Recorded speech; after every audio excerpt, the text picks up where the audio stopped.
On July 20th, 1969, the whole world watched as American astronaut Neil Armstrong took his famous one small step for man, one giant leap for mankind. Now, 50 years later, the Vatican still remembers that awe-filled moment. It's one small step for man, one giant leap for mankind. This was Pope Paul VI, the day the first man stepped foot on the moon. Like many world leaders, he watched and cheered on NASA astronauts from the Vatican's observatory, where scientists and philosophers still study today. On the day of the first moon landing, Pope Paul VI came to one of the telescopes of the Vatican Observatory at Castel Gandolfo, where I now live. He was in the dome of the Schmidt telescope.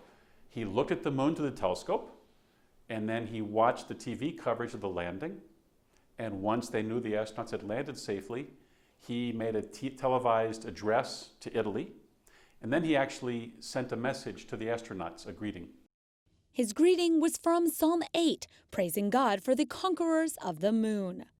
While the Pope thought of them, the astronauts thought of the Vatican, bringing its flag with them along with the U.S. flag. The evidence is still on display, with a bit of moon rock they brought back. Both science and the Catholic Church, they're on the same team. They're in search of truth and just different ways of getting at the truth.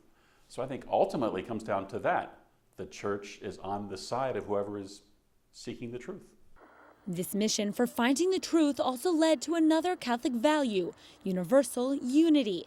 Despite differences, every world leader was rooting for the astronauts all together in one common global project to reach the moon. For one priceless moment in the whole history of man, all the people on this earth are truly one. While there's still much to be explored, the memory of hope, unity, amazement, and papal support for space travel is still remembered in the Eternal City 50 years later. At the Vatican, Melissa Butts, Currents News.